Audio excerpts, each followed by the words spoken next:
criminals, but what are you doing in our townships to avoid this, what is going on? As you know, that in Gqeberha or Port Elizabeth is a hotspot. It's ranked number 1. I think it's number 9 in the world. And people are under siege. People are living in fear. People are being robbed. People are being killed day in, day out. And in most cases, the culprits are the underaged kids. And the advantage for them is that they are being arrested today and will be released the following day because of their age. Because you can't keep an underage person in prison, according to the South African law. So, Mike, what exactly do you intend doing in order to assist with these activities in schools?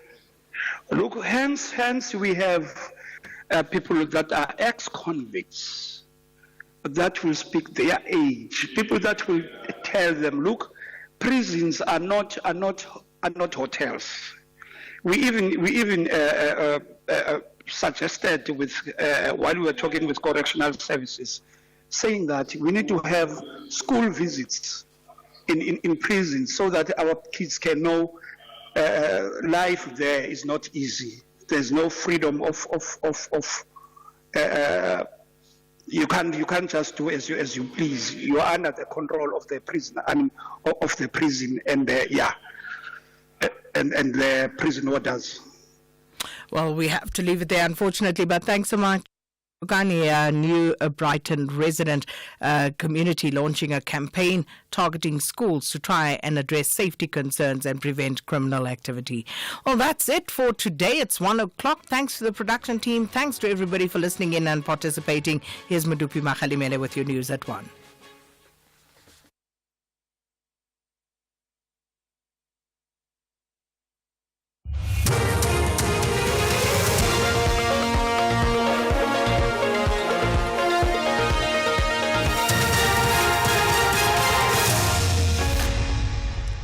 Thank you very much, Sakina. The top stories at 1. The Midvaal municipality objects to electricity tariff hikes and an IEC commissioner appears on fraud charges. A very good afternoon. The Midvaal municipality in Gauteng says it has written to Eskom and energy regulator NERSA to object to the power utilities' proposed 40% plus electricity tariff hike. Eskom has reportedly submitted a proposal to NERSA for tariff increases of 43% in 2026, 3% in 2027 and 11% in 2028. This comes as consumers grapple with high food inflation and further increases in rates and taxes. Midvaal Mayor Peter Texera says this will have a severe impact on low to middle income households. This proposal is completely unrealistic and does not take into account the tough economic realities faced by many of our people. This is why I have requested a meeting with Eskom and NERSA to express our concerns and dissatisfaction on behalf of the people of Midvaal. My hope is that we can find constructive solutions rather than shifting the burden into paying customers who are already struggling with the rising cost of living. Parliament's Police Portfolio Committee says it is clear that Police Minister Senzo Mchunu is determined to tackle extortion in the country. Yesterday, Mchunu revealed plans in the National Assembly to tackle the escalating crime. Committee Chairperson Ian Cameron has warned that extortion poses a significant threat to the country's economy and social fabric if it is not swiftly dealt with. We cannot expect to fix it on the outside if we're not clean on the inside. And within the South African Police Service, there are far too many questionable appointments. We really have a challenge with regards to corruption inside the South African Police Service, and if we don't confront that head on, we can't expect to change. And so, obviously we should bolster investigative capacity. We need to make sure that the Hawks function the way they should. I think there's a lot more that could be done a little bit faster. And we need to make sure that there's an integration coordination between the National Prosecuting Authority and this investigative capacity. The Patriotic Alliance says utterances by SACP General Secretary Solly Mapaila that the Government of National Unity has sold out are simply unfounded. This follows Mapaila's comments on a popular podcast that not only has the GNU sold out, but it was bringing back racism through the back door. PA Deputy President Kenny Kunene spoke to our news desk earlier today.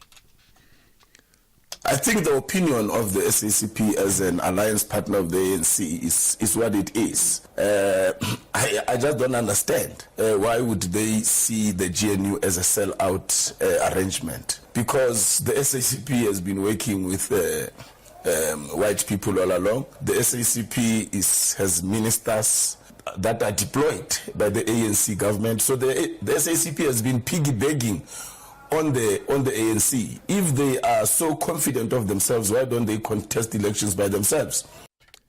The fraud case against the IEC Commissioner Dr. Nomsa Masuku has been postponed to the 7th of November for further investigations. Masuku made a brief appearance at the Palm Ridge Specialized Commercial Crimes Court on Gauteng's East Rand. Puseletso Mokoena has more. The former Standard Bank employee was arrested by the Hawks in June this year. She is facing charges of fraud, theft and money laundering that involves more than R1 million. She is accused of depositing funds from a corporate social investment program, Adopt a School Trust, while she was employed at Standard Bank. It is alleged that she abused her position to award scholarships to friends and family members, with some of the monies deposited directly into her personal bank account. Puseletso Mokoena, SABC News. And the South African business delegation to China says it is important that the two countries strengthen trade and investment relations. Beijing is the second largest economy in the world. South African business leaders have met with their Chinese counterparts ahead of the Forum for China-Africa Summit. Standard Bank CEO Sim Shabalala. South Africa requires vast amounts of funding and capability to execute its infrastructure projects. And they range from power to logistics, the rail network, the road network, our ports, our airports, our municipalities, telecoms system, our water reticulation. And so there are vast projects that are necessary. They require engineering capability, they require manufacturing, they require financial resources.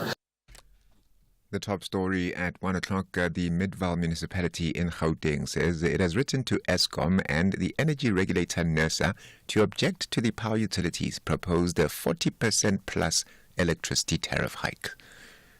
Up next is The Full Circle. For SAFM News, Kemudupi Makhalemeli. Ashupol is over 110 years old and was born out of the desire to serve South Africans who work hard to build this country from the ground up. With over 5 million lives covered and named Best Life Insurer by Forbes, Ashupol is here for you today and will be there for your family tomorrow. SMS serve to 44366 and we'll call you back. Ashupol is an insurer licensed to conduct life insurance business and authorized financial services provider. FSP 53. T's and C's to apply. Comoros and the Gambia have a huge clash for 90 minutes in the AFCON qualifier. Both nations are optimistic for the significant 3 points. Yet the question remains, who wants it the most? This is the Total Energies 2025 Africa Cup of Nations qualifier. Witness the beauty of African football. Comoros up against the Gambia on Wednesday, 4 September at 5 p.m. Live at your fingertips on SABC Plus and SABCSport.com. Brought to you by SABC Sport. For the love of the game. The Full Circle with Bridget Masinga. Monday to Friday, 1 to 3 p.m.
It is Jonathan Butler coming through with Wake Up, and that is how we open up the show today on that quite refreshing jazzy note by a great South African creative and somebody who's contributed, in remarkable ways to the world of South African music and global jazz. It's just gone 10 past 1 o'clock on the Full Circle with myself, Bridget Masinga, on this fine Wednesday afternoon. I hope you are having a great day wherever you are. And hopefully the season change is, not wreaking havoc on you and your senses. Some of us desperately struggling to keep at bay all the symptoms of hay fever. But we shall overcome nonetheless. Can't wait, though, for the rains to start falling. Oh, man, it will be just a welcome relief for that to happen whenever that decides to happen. We've got a lot of show coming through today. We're looking at the financial realities that face women during times of marriage, divorce, separation, death. And we'll find out, about what certain things or the certain implications that come with specific contracts and some of the things that maybe you should be considering. As much as I said, it's the financial realities that face women, I think, gentlemen, you could also come a little bit closer in this conversation because you are part and parcel of whatever contract or situation that you agree to in your partnership. We also are going to be touching base with stages, pages, screens, and more. And we're looking at a new production. We'll find out more about that one when it comes time. On the other side of 2 o'clock, today we're delving into a parenting corner and what happens when women are advocates of a positive masculinity. That is the conversation that we are going to be unpacking with Jaco van Skalkwyk, who is the founder of the character company. There's a role to be played by both parents when it comes to a positive masculinity. And I wonder if the term perhaps also is not breeding some kind of contentious energy around it, and maybe there is room to use a different terminology when this conversation is brought to the table. I'll tell you what else is coming up on the other side of 2 o'clock, closer to that time, but our lines are open on 086 000 2032. That's the number that you can call us on, or 061 410 4107. That is our WhatsApp line if you'd like to share a WhatsApp note and be part of any of our conversations. Arts, culture, and robust conversations with Bridget Masinga. It is the Full Circle on SAFM leading the conversation. We're catching up with Leonie O'Connell, who is a financial advisor, and we're looking at some financial realities that women might face during divorce. And we know that divorce can be an emotionally challenging experience. Some might argue even more so for women, because it often comes with significant financial consequences. And there are some things that need crucial consideration, whether you are going through a divorce, recovering from a divorce, or perhaps you're about to embark on one, and you're still weighing your options as to which way to go in your current situation. Leonie's got all the expertise that we require. How are you doing this afternoon? I'm good, thank you, Bridget. And how are you? I'm great, thank you. Cannot complain. Good. I mean, this is an important conversation, and I think one that we can probably never have enough of, considering the fact that also when it comes to financial literacy, we're still really at, infancy stages as a society in South Africa. Bridget, I can't agree with you more. And unfortunately, people don't plan properly going into a marriage, because obviously you go in with all the hopes and dreams that everything's going to work out as you dream it would. So the planning upfront doesn't happen properly, because nobody goes into a marriage expecting to get divorced at the end of the day. Absolutely. And yet, funny enough, Leonie, whether we're speaking to family attorneys, or whether we're speaking to financial advisors like yourselves, we should be concerning ourselves with the what if question, right? And it's not an indicator that you're going in with under the wrong sort of pretext, but it's just one must consider the what if the same way you consider it when it comes to life insurance, medical aid, and all other things. 100%, Bridget, we have to consider the what if. And it's like anything in life. If you go in without planning, you are planning to fail.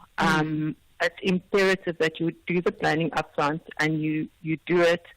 The reality is that 32% of divorces, of marriages in South Africa do end in divorce. And the stats is saying that 4 marriages will end within 10 years of going into the marriage. And as I like to say, the person that you marry is never the person that you get divorced from. Yep. So that is something that we really have to consider. Absolutely. I once had a family attorney say that to you, exactly the words that you've just uttered. The person that you marry is not the person that you're going to go through a divorce with. And then they added a caveat to say you'll even fight over the spoon that nobody wants, because 100%. It can get that bad. 100%.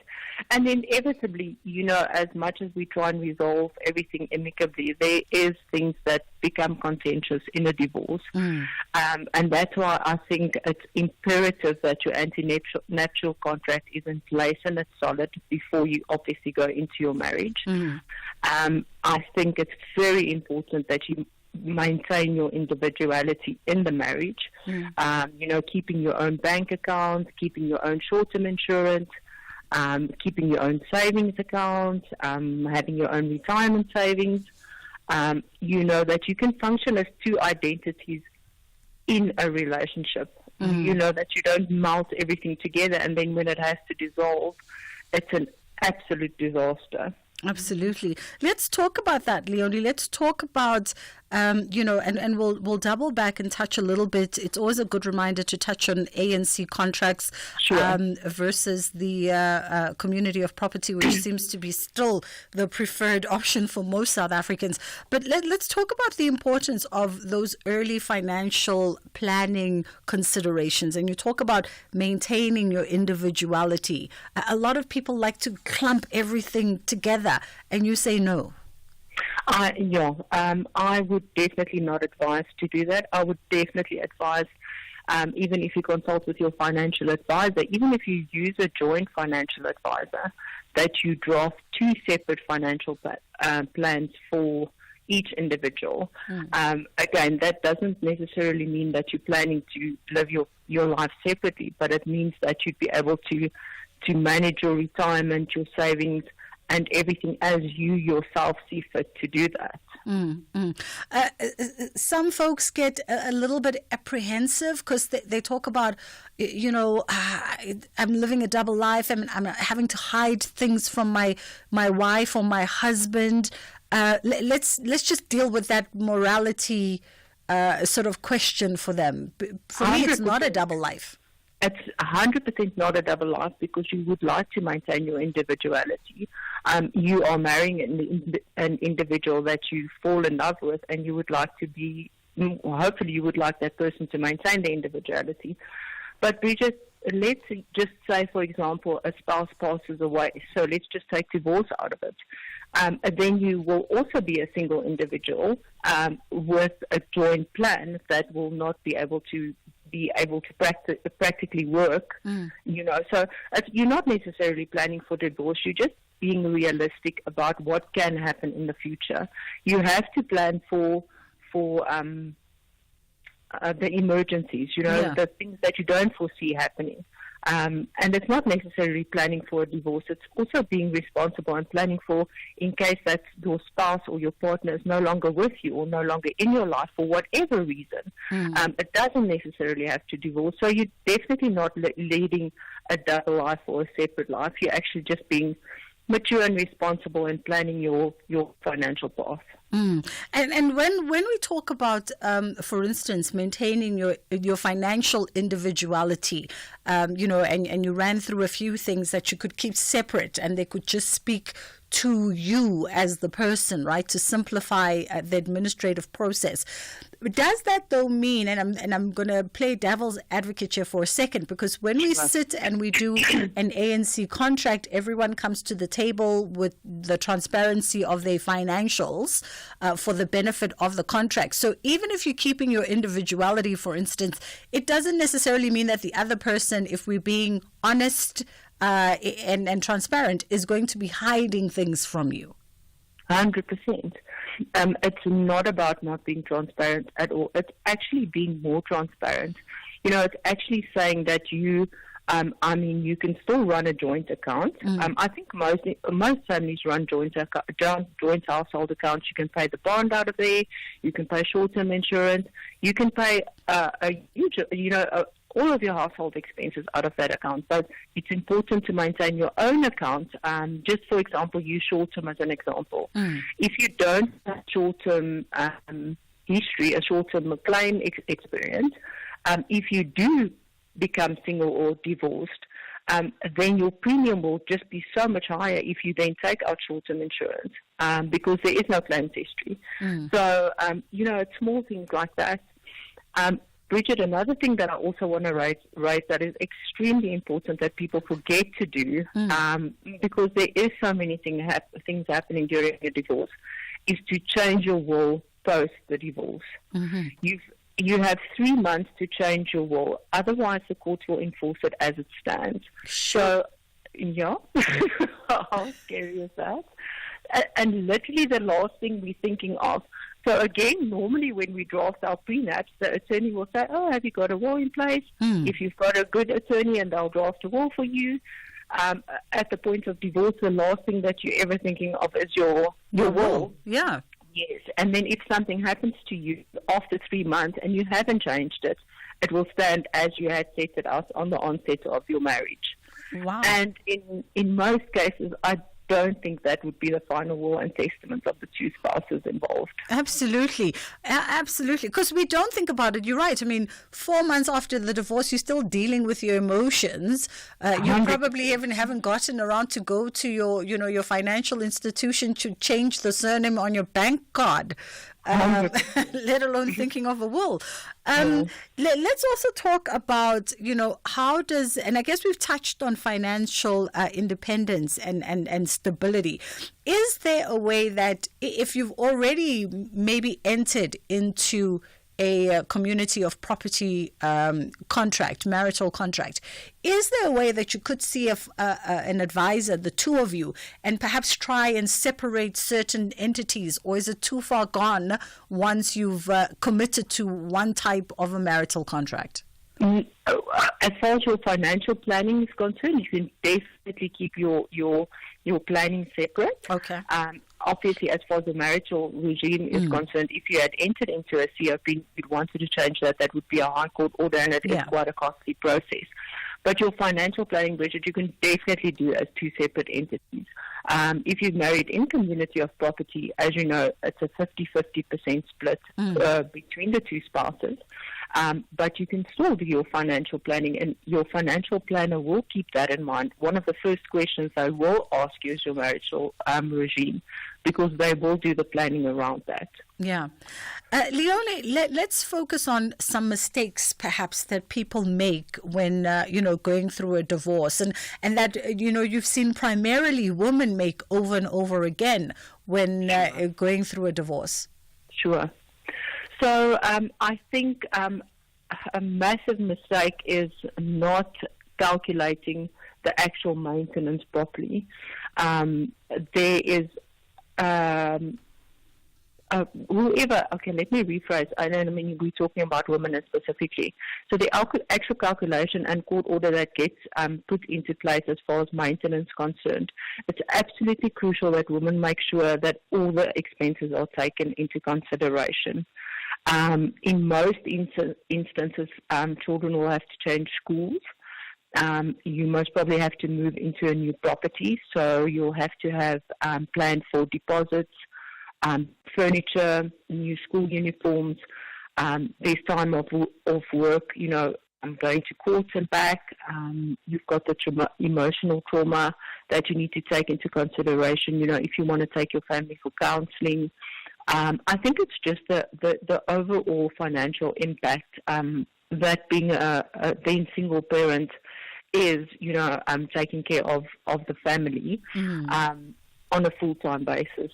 And then also help. I mean, you normally can rely on your spouse for certain, time management with the children, or picking them up from school, or preparing dinner, or things like that. That all falls away. So it's just the burden on a woman as well, from that perspective, actually just from a time perspective and her own time. That's not available to her. So how do we best prepare? Now, if someone is, considering that they're about to take the decision to go meet with the family court lawyer, what checklist must they have, though, when meeting with someone like yourself, when meeting with a financial advisor, before even going to go see the family court lawyer? What should be in their file pack? I think, Bridget, I can say if you can find a trustworthy financial advisor. It shouldn't be then in your file pack. It should be in the financial planner's file pack. They should sit down with you. So here's another implication that arises. Mostly we have joint financial planners. So we've got the husband that's got a financial planner. He refers it maybe to his spouse. So I think it's very crucial that if you are not 100% comfortable with your existing financial advisor going through a divorce, find somebody that you know has got your back and that will take care of your financial needs. Yeah. Then if you sit down with a financial planner that you trust, that individual will go through all these things with you. They will help you with your will. They will help you with your budget, your income, your expenses. What are your new income and expenses going to be? We find that women will delve into their savings. They'll delve into their retirement. They'll end up using all of their savings to take care of their family because they don't plan properly at divorce point. Yeah. In our literal last minute, Leonie, advice for stay-at-home moms and what should they be considering? Because there's a lot of trust placed in the partner in that dynamic. Yeah. I think it's always nice to keep your, and I will always harp on that, keep your individuality. Staying at home mom is a full-time occupation, as we know. It's most probably the hardest vocation in the world. And I think just keep a savings net. I always say it's hard to you don't want to take money out of your family budget, and if you a stay-at-home mom, that's even more. It's more difficult to save money and to build up a nest egg. But take your Christmas presents, take your birthday money, and just put it aside. Just make sure that you build some type of nest egg for yourself. That you have got a backup. Have a foundation. Have friends or trustworthy people that can help you. Just to make sure that you remain an individual and that you remain just self-sufficient, even in that role financially. Absolutely. Mattress money, whether you call it rainy day money, mattress money, whatever you call it. I like that. Our grandmothers were completely right about that. You need your mattress money. 100%, the wise. Absolutely. Leonie O'Connell, thank you so much for the time today. And Leonie is a financial advisor. It's just gone 1:30. Madupi standing by with the headlines. Thank you very much, Sister Bridge, and good afternoon. In your headlines this hour, a 30-year-old suspect has been killed in a shootout with members of the Hawks in Marion Hill, west of Durban. The Midvaal municipality in Gauteng says it has written to Eskom and the energy regulator NERSA to object to the power utilities' proposed 40% plus electricity tariff hike. And Russia says it is trying to improve the resilience of its nuclear power stations because of fears that they could be hit by a missile or drone strike. Those are your headlines. A full news update, 2 o'clock. Arts, culture, and robust conversations with Bridget Masinga. All right, we are leaning towards the financial for this first portion of the show. We're catching up with head of ABSA Islamic Banking, Shaheen Suleiman now. And Islamic banking has grown in leaps and bounds, and it's fueled by innovation and specific customer demands. And I must admit that every time I'm sitting with my banker and I see the backdrop inside the branch of Sharia accounts, I'm always intrigued. So hopefully we'll learn a little bit more from this conversation. How are you doing this afternoon, Shaheen? Good afternoon, Bridget. Good afternoon to yourself and your listeners. I'm doing well. Thank you very much. Thank you for taking the time. We appreciate it.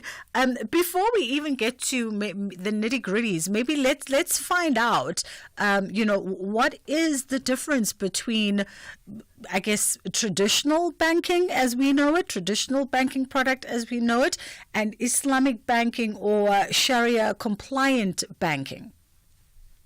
Yeah, sure. I think that's a very important question at the onset. So maybe to explain it simplistically, if we look at Islamic banking or Islamic principles, interest is not allowed in terms of Islamic finance principles. Now, traditional banking, typically what would happen is that banks would lend money and charge interest. So you borrow money from a bank, you have to pay back the original capital amount plus interest. On the Islamic banking side, because interest is forbidden, and trade is allowed, the underlying structures in terms of our transactions are trade-based as opposed to interest-based. So simplistically, you as an investor have excess funds that you want to deposit to the bank, or deposit with the bank, you're expecting a return. The form that we take the deposit in is in almost like a partnership type of arrangement. So the bank applies the entrepreneurial abilities to the funds. We various trade arrangements which generate a profit, and then we share that profit with you. So simplistically, the underlying structure is different. It meets the same objective, but it's conducted in a different manner. And another thing that makes it different, obviously, the name Islamic banking, there's a robust governance process in terms of making sure that the product complies with Islamic principles. Okay, I mean, very interesting. All right. Interesting indeed. We learn every day. Now, the other question, and I'm just asking here for myself, does one need to be Islamic or of the religion in order to be a customer who utilizes Islamic banking? So absolutely not, Bridget. So the principles are based on alternative banking principles, which I've just explained. The product set is available to anyone, irrespective of faith. Okay. It's merely the product offering that differentiates itself. So let me just give you some sort of example. We recently ran a competition last year. So obviously it was within the Islamic banking side, and customers had to perform certain tasks. Interestingly enough, 3 out of the 5 winners were non-Islamic or non-Muslims, Islamic banking customers, but non-Muslims, which shows that the attributes of the product appeals to the customer as opposed to the naming convention as such. Got you. And I think that satisfies our curiosity in as far as that is concerned. Now, how does APSA go about developing solutions that are in line with obviously the needs of their customers and the values, as you say, around family legacy, community, and Islamic principle? So, Bridget, you would have seen a lot of our advertisements, our billboards, etc., speak about your story matters. In APSA, we really believe in the story. So what do I mean when I say story? We try and solution for you as an individual, for you as a family, so for your family, for your business, or in your fiduciary capacity as well. And if you look at in those different capacities, there's different needs from a financial perspective. And as a bank, we try and understand how do we solution for those needs across the different personas. So in your personal banking capacity, as an example, you may need, you may have excess funds and want to save. How do we make it easy for you to save? Or you may have a need, as an example, to purchase a car. So how do we help you in making the journey of saving towards the deposit for a car and then eventually financing the car? How do we make that as easy as possible for you? Similarly, in your business capacity, there may be needs for working capital solutions or specific needs around just basic banking or card payment acceptance. So holistically, we understand what's your need, listen to that story, and make sure that we solution to you. And we are quite humble that as APSA, our Islamic banking division, has been recognized as the best Islamic banking window in SA at the recent International Finance Awards. So we're quite humble that some of our efforts are starting to be recognized at a global level as well. Yeah. Now, with this acknowledgement of being the best Islamic banking window, what does that mean for customers and, of course, for listeners looking into the future? Yes. So Bridget, I think what it does, it gives the credit, or rather the comfort to a listener, knowing that internationally we stack up against the best in the world, number one. Number two, our solutions are catered for the needs of the customer in terms of ease of getting the product to the customer via multiple channels. So there's various services that we offer online, as an example, or you could walk into a branch, or we have frontline bankers. And the reality is, wherever there's an APSA footprint nationally, an Islamic banking product is available to a customer. As I mentioned up front, irrespective of faith, is based on an alternative banking structure that's available to anyone. And interestingly enough, the customer take-up over the past bit has been phenomenal. And as we make inroads and improve our offering that addresses the need of the customer, I think the take-up will just continue growing as well. Yeah. Shaheen, I appreciate the time with you this afternoon. I think it was most informative. That was Shaheen Suleiman, head of Absa Islamic Banking. Jazakallah to you, my brother. Thank you so much. So Sharon at the office was telling me the way drip is so expensive these days. She's now waiting for her old clothes to come back into fashion. I say, Joza, while you're waiting, why not let your money do the things in a NetBank Just Invest account where you can get your money after 24 hours notice? Organ voiceman. In Jalo Mabel, you can earn up to 8.75% interest. Anyone can open an investment account via the Money app in under 2 minutes. See money differently. NetBank. We're a licensed FSP and registered credit provider. Promo rates apply. The Warriors want to start their AFCON qualifier with maximum points. However, Harambee Stars want something delightful for the Kenyans. This is the Total Energies 2025 Africa Cup of Nations qualifier. Witness the beauty of African football. Kenya versus Zimbabwe on Wednesday, 4 September at 3 p.m.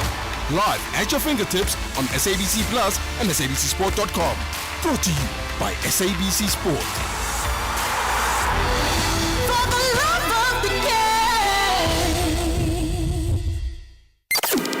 Top Sport with Michael Abramson. Joining us from Casalaga is Casalaga Brand Director Thomas Lawrence to chat to us about this iconic brand that is so well known in the sporting world. Of course, we uniquely positioned that we sponsor the Bafana national cricket team, the Proteas, our national cricket team, and of course our Springboks, our national rugby team. And we've been sponsoring the Springboks for about 41 years now. This year is our 41st anniversary. Unbroken partnership. Of course, we've been there in 1995 when we lifted our first World Cup, in 2007, in 2019, and most recently 2022. And as South Africans witnessed this weekend in the Casalaga Rugby Championship, I think all South Africans can be quite proud of the team's performance. We at Casalaga certainly are very proud of them. Top Sport on SAFM. Bridget Masinga, weekdays on The Full Circle. All right. I think the next conversation holds a little bit of learning for you and I as we get into stages, pages, screens and more. And we're looking at a new exhibition that's titled Imminent and Eminent Ecologies. And it's co-curated by my guest, Brenton Mart. How are you doing, Brenton? Hi, Bridget. I'm very well, thanks. How are you? I'm great. Thank you. Thank you so much for taking the time. So this forthcoming exhibition is going to be hosted as part of the itinerary for the Visual Identities in Art and Design Research Center. Before we get into the exhibition, let's talk about the research center, because to my understanding, it's a fairly new established, or not, a fairly new established research stream at the University of Johannesburg? Bridget, that's correct, yeah. So VIAD, the organization that is hosting the exhibition, has been around. It's one of the research centers at the University of Johannesburg, and they've been around for about 16, 17 years. Okay. And over that period, their main focus has been on African and African diasporic visual arts. And so recently, over the past 2 years or so, we've been working towards establishing a second research strand at the center we've called it Bio Art and Design Africa. Okay. And that is a recently new research strand from which this exhibition has been born. And it looks specifically at how biological art and eco-art can be used as a new form of expression, as a new visual arts medium, and as a new way of making sense of the world. So the research strand itself is new, but the organization has been in existence for about 16, 17 years. Got you. Now, for those who are just like me and who aren't familiar by way of bio-art, or perhaps we just don't know what we've maybe seen in the past qualifies and is categorized as bio-art, enlighten us a little bit of what exactly is bio and eco-art. Sure. There's a bit of a debate about exactly what the definition of bioart is, but very broadly, bioart refers to artists who work with biological material and related forms of material to be able to make artwork. So traditionally, bioart was seen as kind of art that is made from living material, but more recently, the definition of bioart has been expanded to include the interactions between living and non-living forms. So, for example, the interaction between us and our environment, between humans and other biological forms that exist within us and outside of us, the way our culture has an effect on climate change. So more recent contemporary ideas of bioart include the context within biological organisms, within which biological organisms live. But the sort of classic understanding of bioart is artists who use living materials to be able to make artwork. Okay. I mean, that makes sense. And this forthcoming exhibition, which is titled Imminent and Eminent Ecologies, let's unpack that from your thinking as the curators, and then we'll get into perhaps what we can look forward to. Sure. Bridget, the more we work in the sector and the more we work with artists, the more we realize that it's impossible to separate the artwork itself from its context. So the reason ecologies forms a primary focus area of the title and of the exhibition is that we understand that there is this, the term is entanglement between living forms and the environment in which those living forms grow and live and reproduce and thrive and die. So the exhibition itself looks at how living forms interact with the environment to be able to either destroy the ecologies in which we live or to be able to imagine new forms of that ecology and to ensure the sort of perpetuation of life as we know it. So it's both a harbinger of potential dangers coming forth, and it's also a sort of imaginative, speculative, almost fictional fantasy creation of what could be possible if we applied our creative minds and our inspiration and our creative intelligence to be able to change the potential outcome of the world from what could be a disaster into what could be a thriving environment where different species live together in, let's call it, harmony with their environment. So it's to look at kind of like different ways in which we can influence our future, basically. And as part of the exhibition, sorry, I was jumping ahead and going to the artists that are being featured. Sure. But before we get there, as part of sort of this experience with the imminent and eminent ecologies, you asking audiences, or you inviting audiences to, and I use your words here, to reimagine our current and future ecologies from decolonial Africanized perspectives. Expand on that for us. The primary crux of the work that VIAD has been doing over the past decade and a half has been on decolonial practice from a political perspective, from an identity perspective. So what we have done is, with the BioArt and Design Africa Research Suite, we have taken that decolonial focus and expanded that into bio and eco art.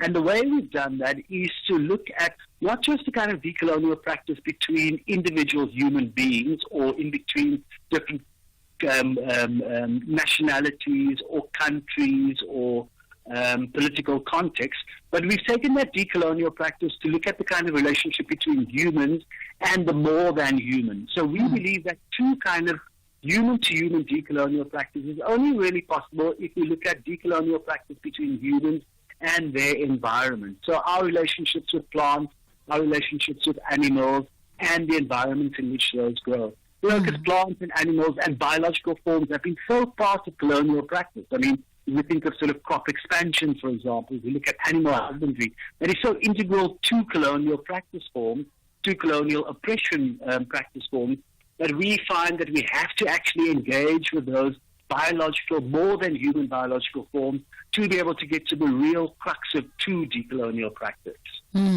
Very interesting. I mean, I'm so intrigued that I'm thinking of coming through and seeing this exhibition live for myself. And you feature the likes of Bronwyn Katz, for instance, and Nandipa Mtambo, whom, you know, with my limited sort of understanding of what you've just explained to us now, I wouldn't have necessarily at initial onset considered them as bio artists, but after your explanation, I'm like, oh, I get it.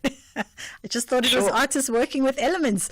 Tell us a bit more about some of the artists that are featured alongside this dynamic duo. Sure. Maybe just to preface that by saying that how we work in the center is we've divided up our work into 6 broad focus areas. And it's quite a lot of there are a lot of artists that we work with, there are a lot of international projects that we work with. So to be able to do justice to those 6 broad focus areas, what we've done is we divided them into 2 sets. The first set we're dealing with in this exhibition, and the subsequent 3 sets of focus areas we're dealing with in our next year's exhibition at the beginning of next year. So for this year, we are focusing on 3 focus areas. On precarious reparative ecologies, sensitive ecosystems, land art, for example, falls into that category. Yeah. We're dealing with botanical ecologies, how some artists work with plants and plant forms. And we're dealing with biomedical ecologies to look at the kind of politics of disease in relation to biological form. So we've selected artists that work in those 3 categories. And it's quite a broad show. We've got 10 artworks. We've got 12 artists on show. And it's a range of artists that we've got quite a well-established artist in residency program, so we've selected artists from that. We've selected artists from our research associate cohort internationally, and then we've got a selection of invited artists internationally.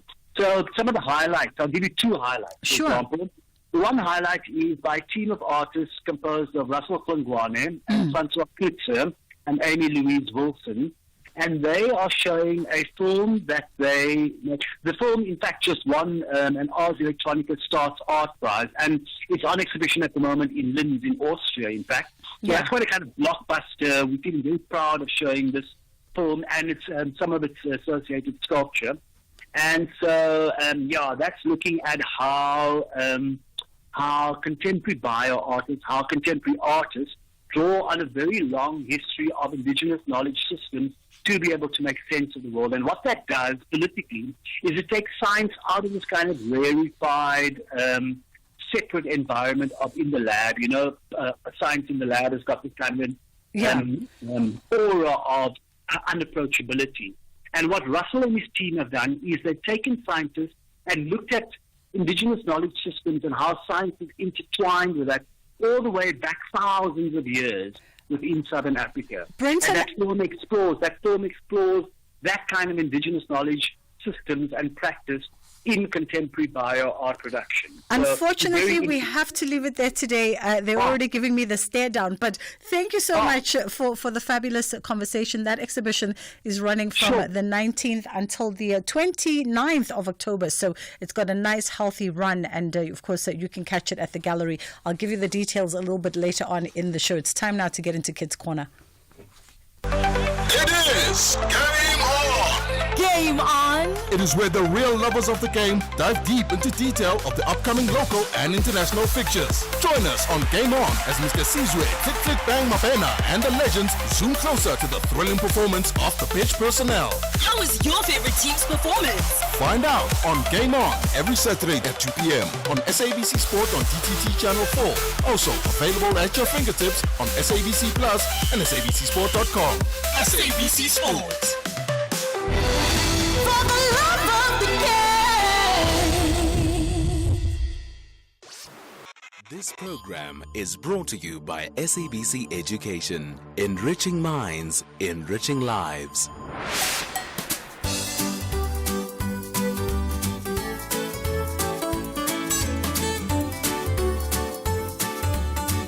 Hello, my name is Michaela Lambonia. I attend Rosebank Primary School and I'm 12 years old. I'm not sure if I'm allowed or not allowed to have sleepovers because I've never really asked my parents. Yes, I do think that they should behave the same way that they do behave at home, because if you don't behave the same way you behave at home, then you're lying to your parents because you are acting crazy at the sleepover, and at home you're an angel.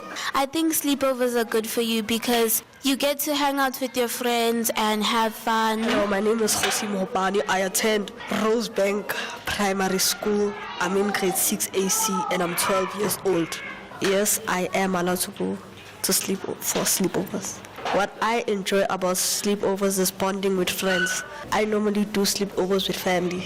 Yes, I do behave the same way as I behave at home when I go for sleepovers. It is important for bonding with people. Thank you. Hello, my name is Lesedi Tire and I go to Rosebank Primary School and I am in grade 6. I'm not sure if I'm allowed or not allowed to go to sleepovers, as I've never been to a sleepover and I haven't been invited to one, so that's why I'm not as sure. I think it's good to go to sleepovers, but as long as you respect the other person's parents and behave and listen to them as if you're talking to your own parents and treat them like your own parents. Hello, my name is Tamba Mtombeni. I go to Rosebank Primary School in grade 6. I'm not sure if I'm allowed to go to sleepovers because I have not been at a sleepover. I think I would love to go to a sleepover so I can learn from my friend and to hang out with them. If they're rude at home, I don't think they must act how they are supposed to, how they act at home. But if they behave at home, I think yes, they should act like at home when they're at their friend's house. Thank you. Hi, my name is Hloni Pito. I'm 12 years old and I'm in grade 6 CV and I learn at Rosebank Primary School. Yes, I am allowed to go for sleepovers. What I love about going to sleepovers is staying all night and playing games and eating snacks. I normally go to sleepovers with my friends. I think children should behave well when they're at home and not at their sleepover. I'm not saying that they mustn't behave when they're at the sleepover, but they mustn't act the same way when they're at home and at the sleepover. For example, if you are bad at home, you shouldn't also be bad at a sleepover. You should sometimes turn things around. What I've learned from going to sleepovers is that sometimes it's important to sleep early because they might fetch you up very early in the morning. Thank you. Hi, my name is Khulakhan Nkapo. I'm 10 years old and I'm a learner at Rosebank Primary School. Yes, I am allowed to go at sleepovers. I normally go to sleepovers with family. What I enjoy the most is playing with my baby brother and my younger brother. What I've learned from going to sleepovers is that you should also get a chance to talk to them about their week at school. Talk to your family or friends when you're visiting them. I think that they should behave a bit differently when they're at a sleepover because we want to see their fun side, and I think that because we've already seen their side when we are at their home, so they should have a little fun when they are doing something with us. Thank you. Hi, my name is Oro Okami Kwenaite and I am 11 years old and I am a learner at Rosebank Primary School. I'm not sure if I'm allowed to go to sleepovers because I've never went to one, so I'm not very sure about that.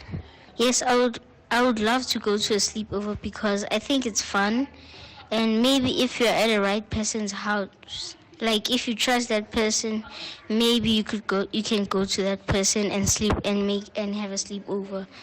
Maybe my best friend Lefo Honolo. That's the person I would love to do a sleepover with. I would learn the rules of his parents' home and maybe what they allow and what they don't allow, and to show respect, obviously. And yeah, I don't think so. But then the only different behavior I would do is respecting my friend's house, So my behavior would change because of the respect to my friend's house. But then otherwise, I don't think the whole of my behavior would ever change because I behave well, yes. Thank you.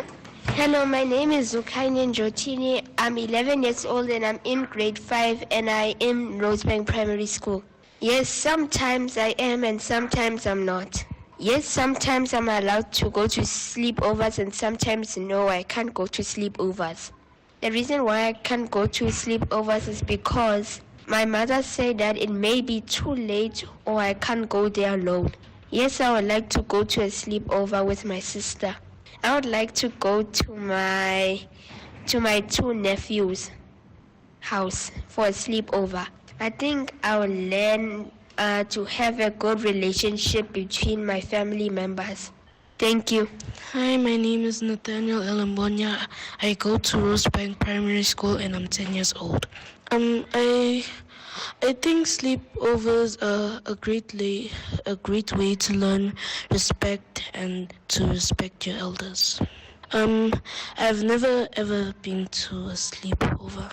Yes, I would love to go to one because I like to learn and teach other people.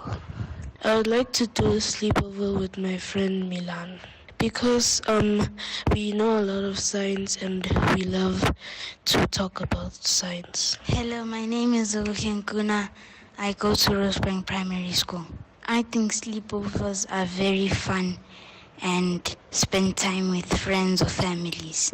No, I haven't. I have never been to a sleepover. Would you love to go to one? Yes, I would love to go to a sleepover with my friend Tabiso because I think he's very cool and fun. The things I would learn is to enjoy and to be more respectful and yes.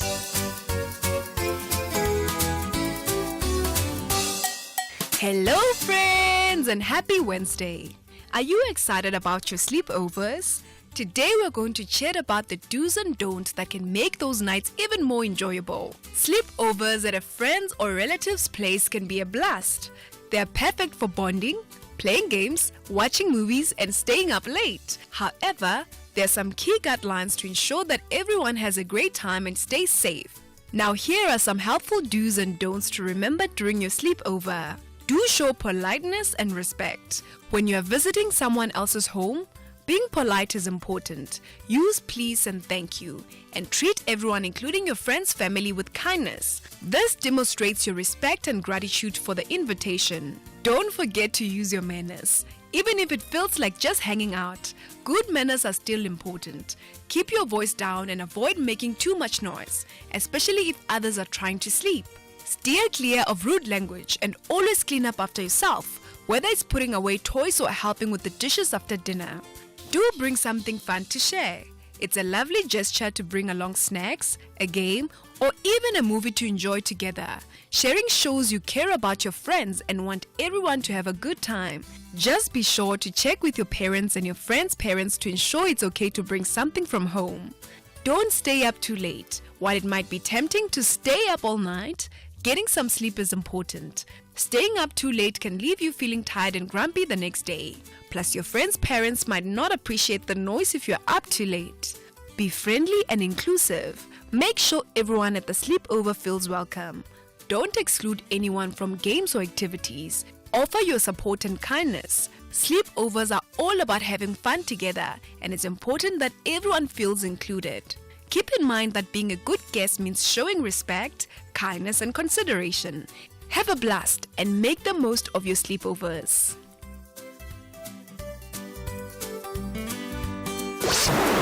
This program was brought to you by SABC Education. Enriching minds, enriching lives. Essential cover from Outsurance pays out claims in cash, allowing you to choose your own panel beater. SMS card to 43187 now.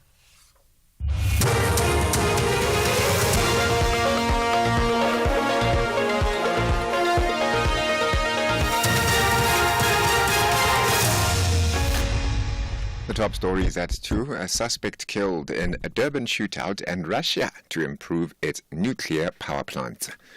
A very good afternoon. A 30-year-old suspect has been killed in a shootout with members of the Hawks in Marion Hill, west of Durban.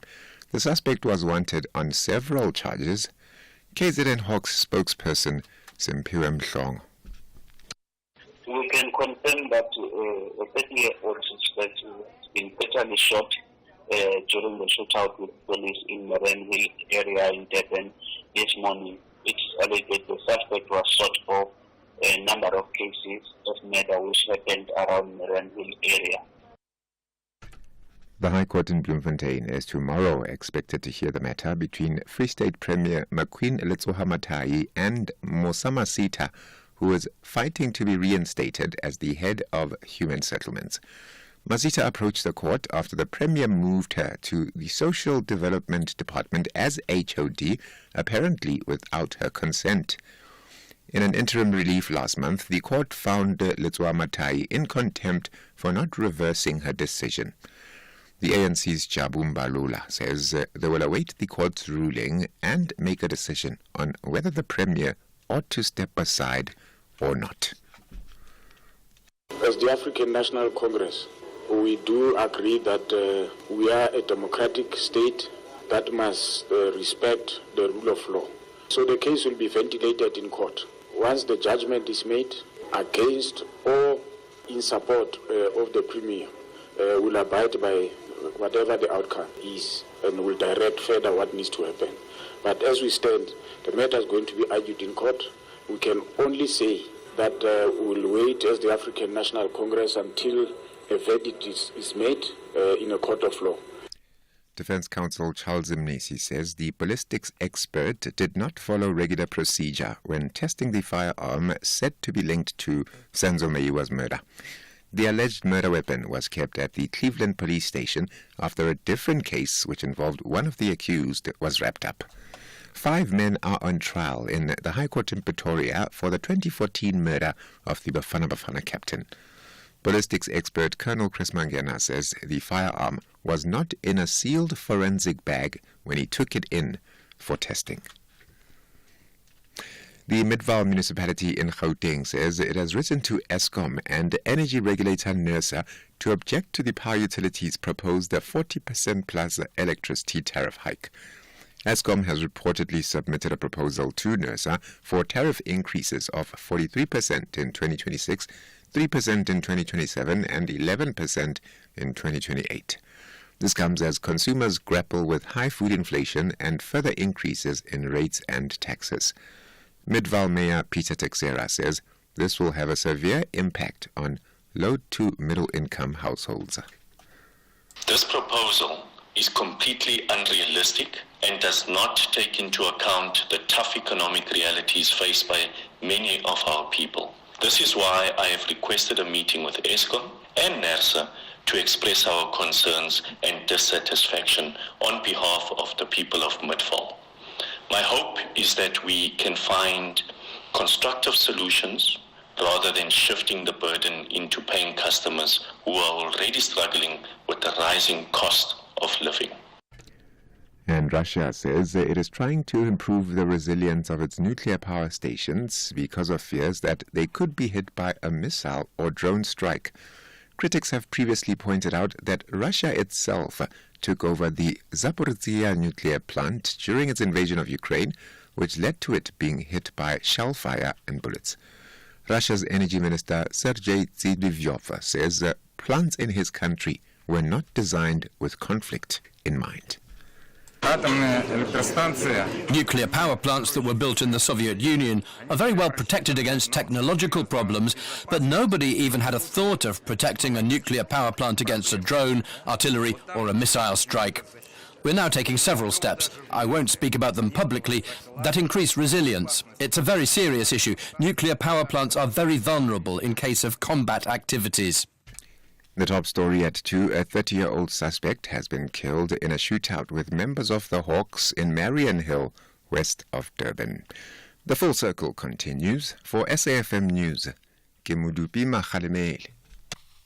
And that's it for the 2 o'clock news this hour. Theft, accident and 1 million rand liability cover, all covered by Outsurance Essential. And you can get a quote today by simply SMSing car to 43187. Outsurance Essential is a low-cost insurance for older cars. A 34-year-old woman pays only 373 rand a month for her 2007 white Mazda 2 1.3 Dynamic and gets paid cash so she can choose her own panel beater after an accident. Get the cover that you need. Get Outsurance Essential today for unfinanced cars that are older than 5 years old and valued at less than 125,000 rand. It's time to switch and save by simply SMSing car to 43187. That's car to 43187 today. Remember that Outsurance is a licensed FSP and T's and C's do apply. Need a loan? Pay for what you need when you need it with a personal loan from Nedbank. And if you open a MyGoals Plus or MyGoals Premium account, you can enjoy 200 Rand cashback every month for the duration of your loan. That's 200 Rand every month to buy extra groceries or save for a rainy day. Visit nedbank.co.za and join the bank that's best for your loans. See money differently. Nedbank. We're a licensed FSP and registered credit provider. T's and C's apply. Only the final whistle can reveal who are the real football kings of East Africa. Neighbors won't get along during the East African Derby. This is the Total Energies 2025 Africa Cup of Nations qualifier. Witness the beauty of African football. Tanzania takes on Ethiopia on Wednesday, 4 September at 6 p.m. Live at your fingertips on SABC Plus and SABCSport.com. Brought to you by SABC Sport.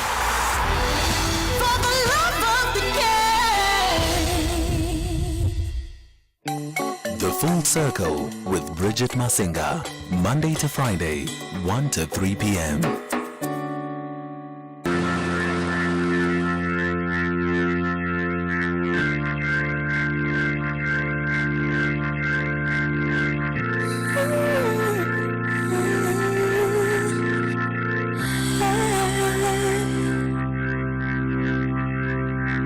Closed off from love, I didn't need the pain. Once or twice was enough, and it was all in vain. Time starts to pass before you know it, you're frozen. But something happened for the very first time with you. My heart melted to the ground, found something true, and everyone's looking round, thinking I'm going crazy. But I don't care what they say, I'm in love with you. They try to pull me away, but they don't know the truth. My heart's crippled by the pain that I keep on closing. You cut me open and I keep bleeding, keep bleeding, love. I keep bleeding, I keep bleeding, love. Keep bleeding, keep bleeding, love. You cut me open.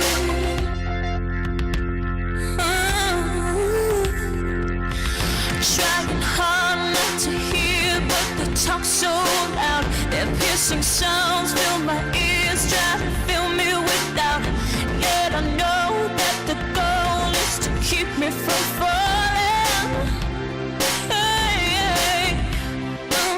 But nothing's greater than the risk that comes with your embrace. And in this world of loneliness, I see your face. Yet everyone around me thinks that I'm going crazy. Maybe,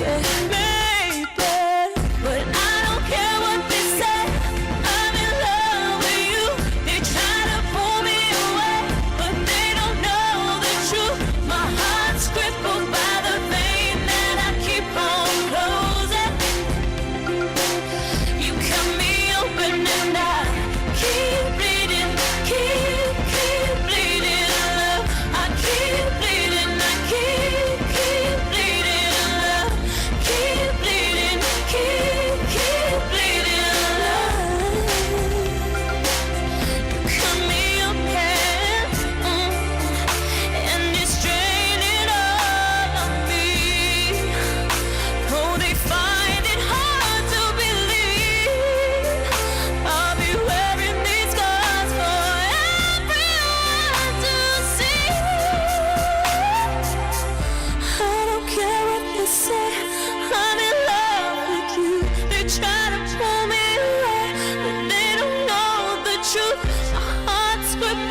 culture, and robust conversations with Bridget Masinga. So the song was actually originally written and recorded by Jesse McCartney. And then, of course, Leona Lewis made it, her own for her debut album, Spirit, which came out around about 2007. I don't know whether or not it found its way into the American singer Jesse McCartney's catalog officially, or it was something that was written, recorded, because sometimes artists record songs but never release them. And I don't remember another version of this particular song. But yet again, it also happens when an artist takes a song and completely makes it their own that you even forget that there was an original version of the song. Leona Lewis coming through, and that is how we kick off for the 2 o'clock hour. She won one of the seasons, I think it was season 2 or season 3 of the X Factor. And that led to a recording deal. It led to a mentorship with Simon Cowell, and quite a wonderful career that she's had, and I think she continues to have, particularly over the pond in the UK. It's 2 o'clock on the Full Circle with myself, Bridget Masinga, on SAFM. My producers were saying to me that pardon me, someone was saying on our social media platform that I'm sounding a bit under the weather. I'm not sounding quite like myself today. I'm not per se under the weather, so I don't have the flu or anything like that. But I do have the hay fever. The hay fever. How old am I? I do have hay fever, and I've been walking around the building this morning sort of putting out this disclaimer because I think the antihistamines are finally working. And so my ear, nose, throat, my entire head is trying to expel everything that is, was congested inside of me. So behind the scenes, there's a lot going on. And when you have a talk show, you don't get breaks to go be cute and be demure and, tend to everything that's going on in your ear, nose, and throat. You kind of have to do it in between the moments, So apologies. It's the voice is sounding a bit down, perhaps because I'm just trying to control everything that's happening, in my ear, nose, throat region whilst we are on air. I've literally, I think I've single-handedly supported the tissue manufacturers today just by myself.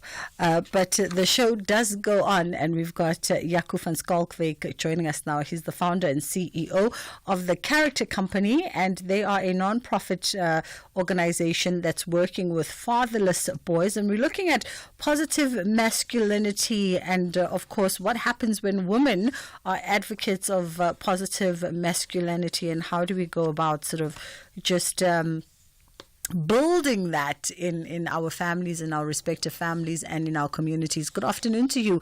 Jaco, how are you doing today? Good afternoon. I'm doing very well, thank you. I'm sorry to hear that you're not doing so great. It's okay.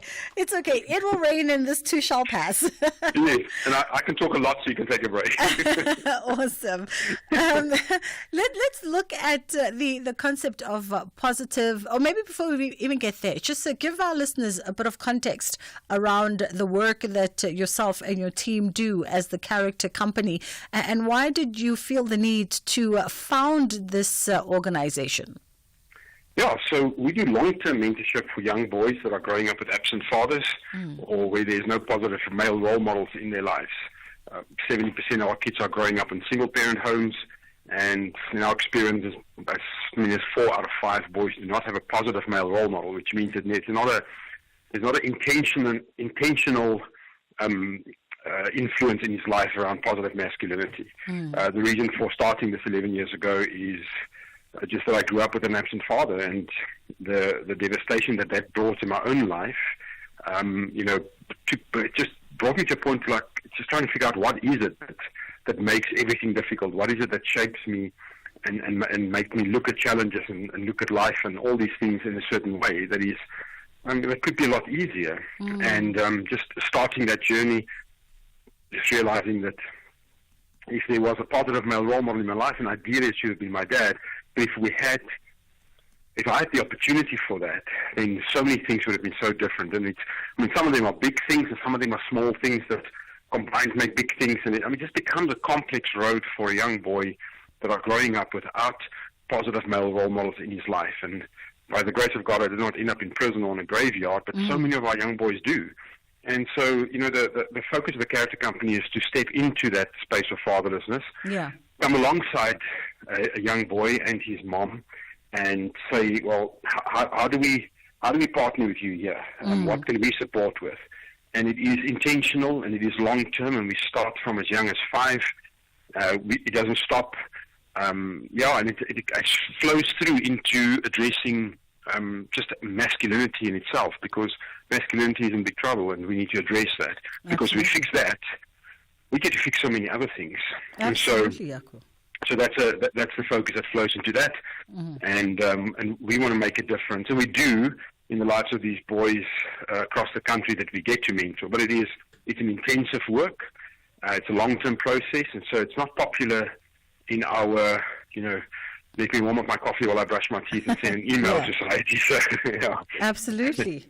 Let's talk about the concepts of masculinity. So, we sort of popularized in conversation and in attack toxic masculinity, identified the traits, and then we then termed positive masculinity. And a lot of people are saying, well, perhaps even the use of positive masculinity might have an adverse effect down the line.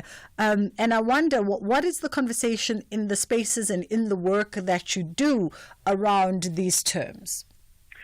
I think for us it's very important to focus on the things that are important. And so I think at the moment there's a lot of talk, and it's, again, society drives good news to itself, and so the worse it can get, the more hype it can get, and the more excited people can get about it.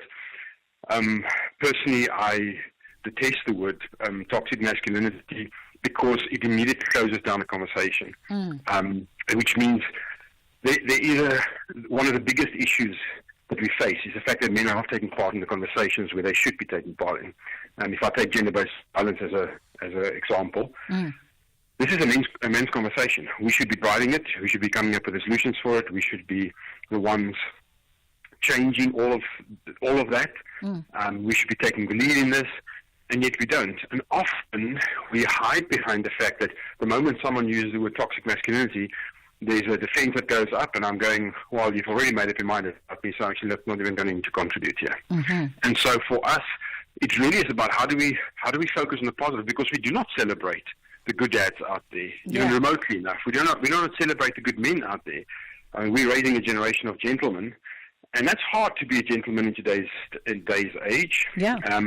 Raising kind boys in a world that doesn't do well with kind, that's rough. And so not only do we have to install those values, we also have to give them the protection on how you're going to stand on those values, not because of what other people say about it, but because of who you want to be. Absolutely. The conversation's always, tell me what is the man that you want to be look like? And for the same reason, for example, that we don't emphasize the fact that in our program you're here because you've got an absent father, we don't emphasize around masculinity that we want to have the conversations because every man is bad. We want to talk about the fact that for the boys, you are here because we're creating a movement of positive masculinity, and a movement where we talk about values, and we're going to do better in this world, and we're going to treat people better, and that's the conversation. And the same thing needs to be for men. And so if we can get men into conversations to start with and saying, tell me why you're so angry. I'm not going to be upset with you because you're angry. Tell me why. So let's understand that. And in those conversations, we can then also say, can you understand that the way that we behave in general, even if you're not one of those people, how does it affect your sister, your mother, your daughter? Can you understand the differences when you walk down the street versus when they walk down the street? Can we start putting ourselves in those places and start changing behavior around that? And so the words we use, very important. We need to use more words, use better words, and we definitely need to teach our boys from a young age how to identify the emotions, because when we can do that, I can understand, I can verbalize the stuff I'm feeling, which means I can cut out the frustration. And as we talk and have this conversation, and your work obviously centered around fatherless boys who are struggling, as you've alluded, with all kinds of issues. I can imagine issues around emotions, identity, development, just being at these young adolescent stages of trying to find yourselves. And as you said, when you were a young boy walking a similar journey, you asked yourself, what is it that makes everything so different? And when you pose that question to your community of young boys, what is the general sentiment around what is it that makes everything so different when you are or difficult when you are in a situation where you are fatherless? So the amazing thing here is that if I ask that question for the boys in the character company, the answer is, I'm not sure what you're talking about, because, life is difficult, and, there's some stuff there, and I do miss the fact that my dad's not there all the time.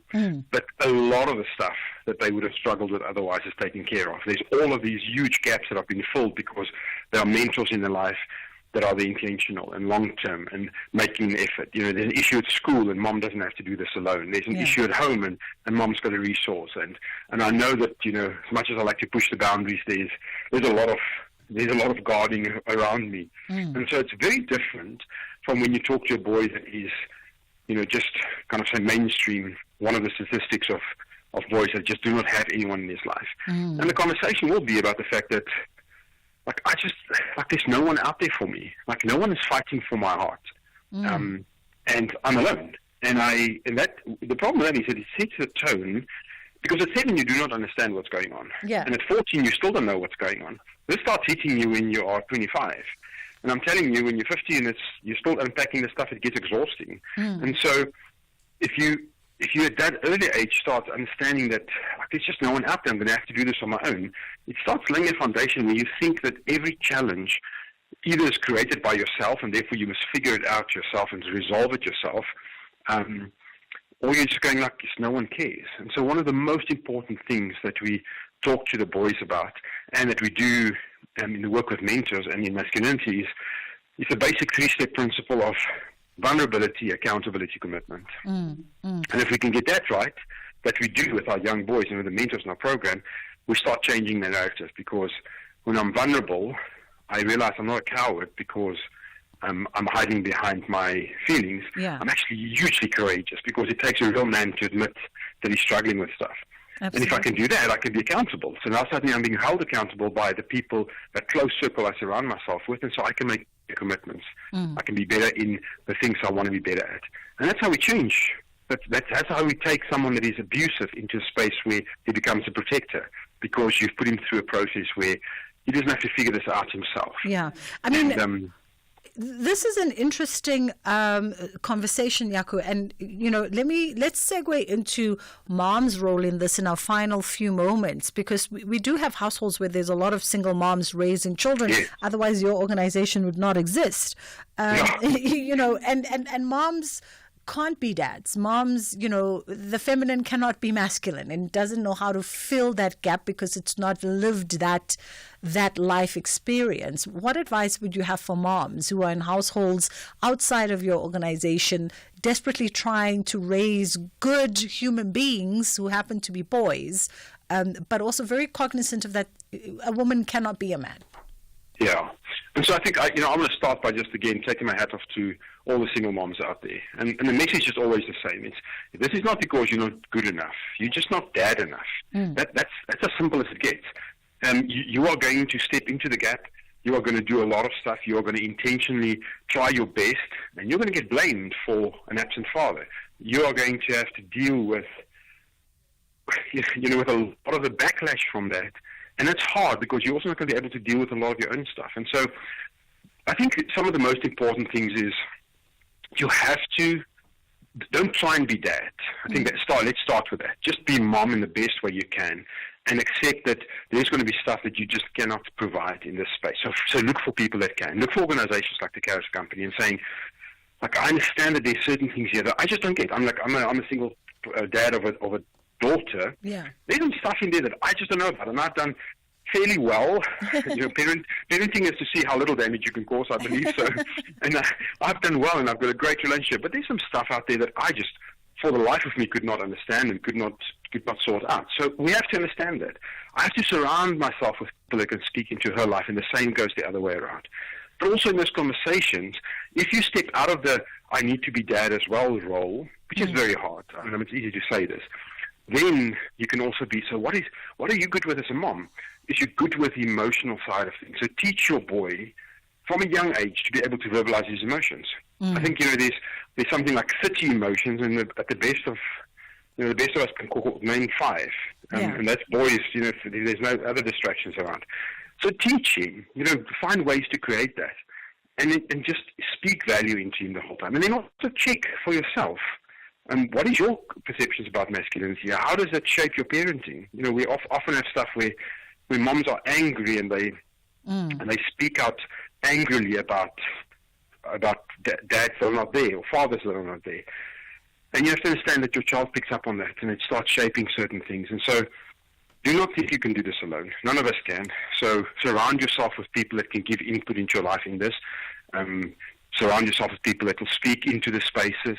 They say it takes a village to raise a child. Well, what does your village look like? I mean, is it broken down and desolate, or is it flourishing in some way because there are people in there that speaks into that? We cannot be so proud and so filled with arrogance that we think that we should and can do this alone.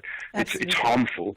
And so I think those are some of the important things that we can do, and we have to, because there are not enough dads around. Yeah. And so we can put social fathers in the space. Great, we do our best to do so, but they are few and far between. And so we have to support moms in the process. We have to reach out and saying, like, how can I help? What can I do here? What is it that you need right now that I can provide maybe some support in? Yeah. Jaco van Schalkwyk, it's a pleasure, the founder and the CEO of the Character Company, and they do incredible work with fatherless boys, and you can find their digital footprint. We touched on a lot of the points around just being an ally and advocating for positive masculinity, especially if you are a mom who happens to be raising a son by yourself. It's 2:30. Madupi is standing by. Thanks, Bridge. Good afternoon. With the news headlines, a 30-year-old suspect has been killed in a shootout with members of the Hawks in Marion Hill, west of Durban. Police in Limpopo have arrested over 400 suspects for various crimes during their crime combating operation Shanela. And a report into one of Britain's worst ever residential fires has blamed dishonest companies and indifferent authorities for the blaze at Grenfell Tower apartments in 2017. And those are your headlines. A full news update coming up 3 o'clock. Ashraf Garda on SAFM. Who would you like to share a seat at the table with? Like someone you've never sat with, but you'd love to? Wow, gosh, I can't imagine. Probably the president of Nigeria, because I'd love to really ask, what's wrong with South Africa and Nigeria, and how can we get it right? Yeah, that's a good point. Yeah, as someone who does lots of public speaking myself, emceeing, program directing, I'm always drawn to people who are so articulate, and you've always been that. How have you developed that presence? Really, I think it's just that I've had so many opportunities, but secondly, I prepare. I don't just speak. I'm pretty fussy about what I'm going to say in public. How would Naledi Pandor like to be remembered?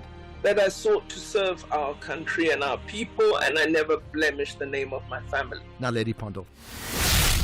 The National Pulse with Ashraf Garda. Weekdays, 3 to 6 p.m. The Warriors want to start their AFCON qualifier with maximum points. However, Harambee Stars want something delightful for the Kenyans. This is the Total Energies 2025 Africa Cup of Nations qualifier. Witness the beauty of African football. Kenya versus Zimbabwe on Wednesday, 4 September at 3 p.m.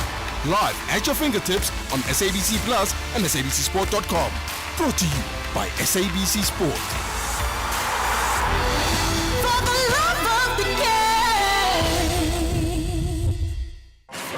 Arts, culture, and robust conversations with Bridget Masinga. We are catching up with the folks at DKMS, and of course they are an international non-profit organization that is dedicated to the fight against blood cancer and blood disorders. It was founded in Germany in 1991 by Dr. Peter Hoff and DKMS, and together the organization services quite a number of territories, including South Africa. And today we are catching up with Claire van der Walt, who is a patient, and I guess, Claire, a recipient, right, of the goodwill of somebody who took the time out to learn about DKMS, find out a bit more about what they do, and donated their blood. Good afternoon to you. Hello. It's nice to be on air today. Thank you for coming through. Let's get to know you a little bit better. Claire. Tell us about Claire. Who is Claire? Where does Claire come from? And then we'll get into as well, perhaps, if you don't mind sharing some of your diagnosis with us. Yes. So I come from a small town, Heidelberg, here in Gauteng. I'm a photographer, a mother of 2 little boys, aged 4 and 6, and yes, a wife.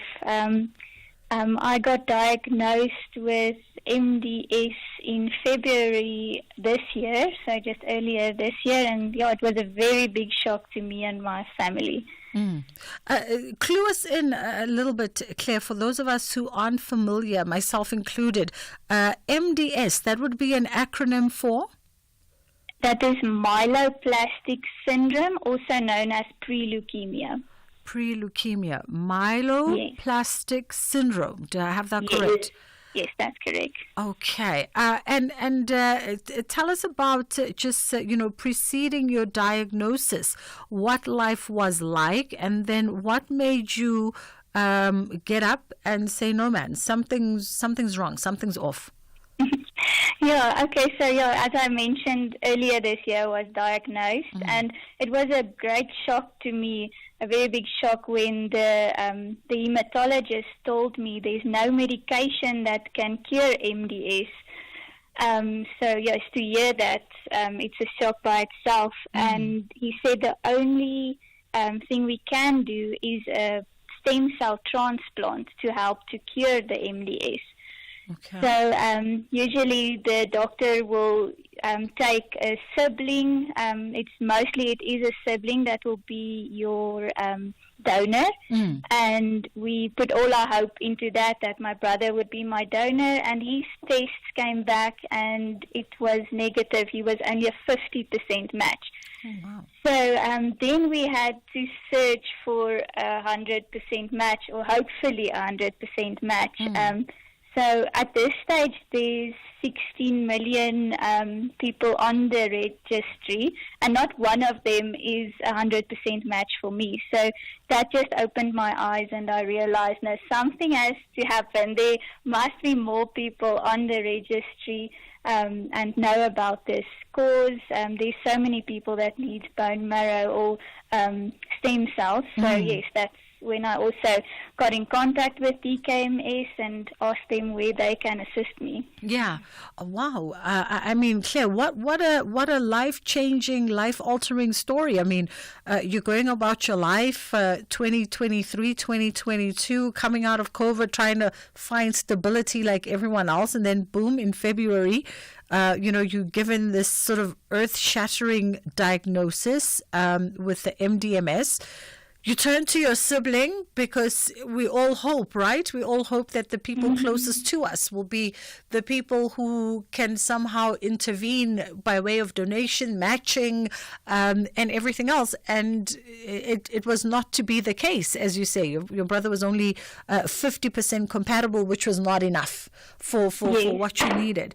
And then you mentioned that on the registry, there are 60 million people. Did I get that correct? 60 million people registered? 16 million, 16, if I'm also correct. Yes. 16. Yes. But none of those were 100% match for you? No, none of them. Wow. Okay, and then when you hear this information that 16 million people on the registry, none of them are a direct match for you and so cannot intervene by way of a stem cell donation to ultimately cleanse the blood and rejuvenate it, for lack of a better word and term from my end. What then becomes the conversation with your specialist and DKMS and how they can help a patient with a diagnosis like yourself? Well, they really went out of their way to search internationally as well to see if there is any match for me. And at this stage, there is a 90% match internationally for me, which I'm very grateful for. If we do not get 100% match, I will definitely go for the 90% match, because in the case of MDS, if you wait too long, it does go over into leukemia, and then you have a much bigger problem. We can't wait too long. Yeah. Okay, so between February and now, you've now contacted DKMS and through their international network in all the territories that they function in, and they've got offices in Germany, the US, Poland, the UK, Chile, India, and so on. They've now found you a 90% match, and 90% is just good enough, not quite perfect, but just good enough. What then becomes the next step of your journey with the DKMS from here? Once you found your donor, you mentioned that they're overseas and there's a time frame to when you can get your infusion or your stem cell donation. What then happens between now and then? Yes, so we haven't stopped searching for 100%. A 90% transplant is a big risk to take. So we've done a few donor drives that DKMS also helped me with. This coming weekend, they're also doing one in Heidelberg again. So I'm very grateful for that. So we're still searching for the 100%. Okay. But if we go ahead with the 90%, the person internationally will also receive the necessary medical tests that they have to do, and then the procedure will start in October. Okay. I mean, Claire, we wish you only but the very, very best. And we hope that the folks do come out. So you've got a drive in Heidelberg this weekend. But how can my listeners who are listening help you? How do they get out? Yesterday we were speaking to DKMS, and we know that it's as simple as finding a DKMS office near you. There's consultants that folks can conversate with, ask the necessary questions, get clarity, and then they go in for that initial blood withdrawal, and only after they've been matched with the patient will they then go in for the necessary screenings. So for anybody that's listening, how do they, if they want, and you've touched their hearts and they want to help you and see if they can be of service to you, what advice would you give to potential donors? They can visit the DKMS website, which is www.dkmsafrica.org. It's a very user-friendly website, and they can register there to get a swab kit. That swab kit gets sent to your address. You do the test, and they pick it up afterwards again. So it doesn't cost you anything. They arrange everything on their side. Then it takes about 4 to 6 weeks before you are on the registry. And when you are a potential donor for someone, a doctor will contact you and he will ask if you want to proceed with all the donor stuff. Okay. And by way of, I know that you said you're holding out and hoping to find the 100% donor, preferably in South Africa, also for ease of logistics for you. So how much longer or how long can this process of searching take for you? What are the doctors and DKMS saying to say, if it doesn't work out this weekend with this weekend's drive, can we have a couple more months to keep searching before we have to lean on the international 90% donor? Unfortunately, we don't have a lot of time. According to my hematologist and a group of doctors, they want to do the transplant in October. So Okay. we do not have a lot of time, but there's so many people that need stem cell donors. So don't just focus on my case. I'll be okay. If we can just get a lot of people to register, that will be fantastic. Wonderful. Claire, it was a pleasure, and we send you all the love and light and the positivity for good health. I mean, you sound like you are positive and in good spirits yourself, and we know that October is the big day for the new lease and healthy lease on life. So we wish you the very best with the drive in Heidelberg this weekend. By the way, for those who are in Heidelberg, do you have the location of where the drive is going to be happening? Oh, we've lost Claire. Okay. But if you are in Heidelberg, or close to Heidelberg, and you can get there this weekend, and you want to do it, maybe go out and contact DKMS, the local offices in these Transvaal regions, and they'll point you to where that drive is happening. And we wish Claire van der Walt the very best. October is when her transfer is set to happen. And if you can intervene, that'd be awesome. But it sounds like a great registry to be on. The more we get to find out about DKMS, it's pretty simple. The process, as you heard, Claire says, we log on to DKMS. They'll send you the swab kit to your house. You swab inside your mouth. You send it back. They come collect it. And then they'll be in contact with you after that swab to then tell you what the next step is. And then the next part of the process is similar to you donating blood, really, because that's what you're doing. You're donating blood. And then they will then hopefully find a match with a patient here or internationally, as you hear, because they're an international network. And then once they've matched you with somebody, then the next process of the steps come into effect, the screening and everything else that happens from there. But it's pretty simple. I think if you're a blood donor, you might as well add, be specific and go to DKMS as well and donate there simultaneously. Let's take a quick break, and then we'll come back and we'll wrap up the show. Comoros and the Gambia have a huge clash for 90 minutes in the AFCON qualifier. Both nations are optimistic for the significant 3 points. Yet, the question remains, who wants it the most? This is the Total Energies 2025 Africa Cup of Nations qualifier. Witness the beauty of African football. Comoros up against the Gambia on Wednesday, 4 September at 5 p.m. Live at your fingertips on SABC Plus and SABCSport.com. Brought to you by SABC Sport. For the love of the game. Top Sport with Michael Abramson. Joining us from Castle Lager is Castle Lager Brand Director Thomas Lawrence to chat to us about this iconic brand that is so well known in the sporting world. Of course, we uniquely positioned that we sponsor the Bafana Bafana, our national football team, the Proteas, our national cricket team, and of course our Springboks, our national rugby team. And we've been sponsoring the Springboks for about 41 years now. This year is our 41st anniversary. Unbroken partnership. Of course, we've been there in 1995 when we lifted our first World Cup, in 2007, in 2019, and most recently 2022.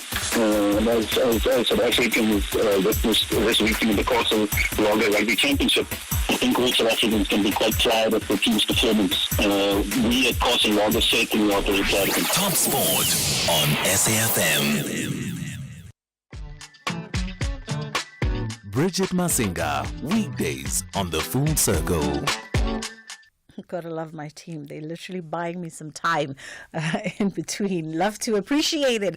As we wrap up the show with Dr. Linda Meyer, who is an education expert, and she is a regular on the show, especially when it comes to these crunch times for the younger members of the family. And we're looking at how to assist an academically struggling child. And we're going to unpack some proven strategies for parents to boost their child's academic performance.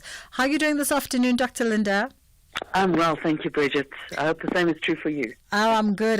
Thank you for taking the time. We always impose on you, and we appreciate you carving out some time for us.